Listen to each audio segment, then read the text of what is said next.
Hello மக்களே, welcome to SBS cinephile YouTube channel. இனி நீங்கள் பார்க்க போகிறது இன்னைக்கு தியேட்டர்ஸில் ரிலீஸ் ஆன த ஹவுஸ்மேட் அப்படிங்கிற இங்கிலீஷ் படத்தோட ரிவ்யூ தான் பார்க்க போறீங்க. இந்த படத்தில் சிட்னி ஸ்வீனி, அமாண்டா, பிராண்டன் இவங்கெல்லாம் நடிச்சிருக்காங்க. இந்த படத்தை டைரக்ட் பண்ணவர் பால் ஃபேக். இப்போ இந்த படத்தோட ரிவ்யூக்கு போகிறதுக்கு முன்னாடி என்னோட சேனல் இப்போ தான் ஃபர்ஸ்ட் டைம் பார்க்கணும், சப்ஸ்கிரைப் பண்ணி சப்போர்ட் பண்ணுங்க. வாங்க இப்போ வீடியோக்குள்ள போகலாம். படத்தோட கதையை பொறுத்த வரைக்கும் சிட்னி ஸ்வீனி தனியாக வேலையும் இல்லாமல் ஒரு கார்லேயே தூங்கிட்டு வாழ்க்கையை நடத்திட்டு இருக்காங்க. அவங்களுக்கு திடீர்னு ஒரு ஆஃபர் வருது ஒரு ஹவுஸ்மேட் வேலைக்காக. அங்கே போனால் தான் அமாண்டா, பிராண்டன் இவங்க ரெண்டு பேரும் ஹஸ்பண்ட் அண்ட் ஒய்ஃபாக இருக்காங்க. அவங்களுக்கு ஒரு சின்ன பொண்ணு இருக்காங்க. ஸோ அவங்க வீட்டில் தான் இவங்க தங்கி வேலை பார்க்கணும். ஆரம்பத்தில் எல்லாரும் ஃப்ரெண்ட்லியாக இருக்காங்க, நல்லா பேசுறாங்க. போக போக பார்த்தீங்கன்னா ஒவ்வொருத்தரோட பிஹேவியரும் வேற வேற மாதிரி மாறுது. ஒரு பாயிண்ட் ஆஃப் டைம்ல இவங்களே ரொம்ப பாதிக்கப்படுறாங்க ஒரு விஷயத்தினால. இதனால இவங்களுக்கு என்ன நடந்தது, யார் யார் எப்படிப்பட்டவங்க, அவங்களுக்கு என்ன பாஸ்ட் இருந்தது, இப்ப போன சிட்னி ஸ்வீனி இவங்க நல்லவங்களா, இவங்களுக்கு ஏதாவது பாஸ்ட் இருக்குதா, இதெல்லாம் பாக்குறது தான் இந்த படத்தோட மிச்ச கதை. இது ஒரு சைக்காலஜிக்கல் த்ரில்லர் படம். இப்போ இந்த படத்தோட பாசிட்டிவ்ஸ் நெகட்டிவ்ஸ் பார்க்கலாம். எனக்கு மொதல் பாசிட்டிவ் தோன்றதே படத்தோட ஆரம்பத்துல இருந்து கடைசி வரைக்கும் ஒரு சஸ்பென்ஸ் ஃபேக்டர்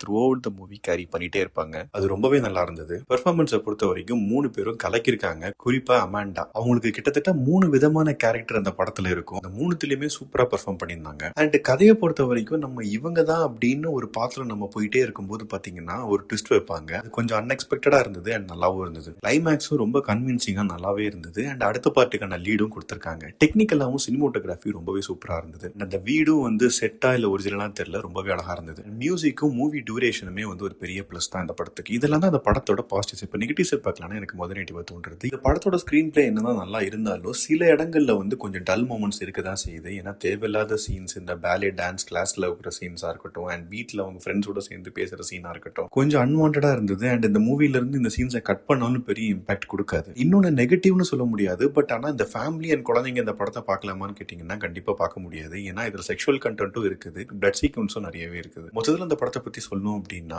ஒரு புக்கை பேஸ் பண்ணி எடுக்கப்பட்ட படம் இது. அந்த புக்கை நான் படிச்சது இல்லை. பட் ஆனால் நிறைய பேர் அந்த புக்கு ஜஸ்டிஃபை பண்ணியிருக்குது அப்படிங்கிற மாதிரி தான் சொல்றாங்க படத்தை பார்த்ததுக்கு அப்புறம். என்ன பொறுத்த வரைக்கும் இது டீசென்டான one time watchable thriller movie தான் இது. நான் இன்னைக்கு யூகே பிரீமியர்ல பார்த்தேன். நம்ம ஊர்ல எப்போ ரிலீஸ் ஆகுதுன்னு தெரியல. ரிலீஸ் ஆச்சுதுன்னா த்ரில்லர் ஃபேன்ஸ் கண்டிப்பா ஒரு வாட்டி பார்த்துட்டு உங்க ஒப்பீனியன் என்ன அப்படிங்கறத கமெண்ட் செக்ஷன்ல சொல்லுங்க. அடுத்த ரிவ்யூல சந்திக்கிறேன். பாய்.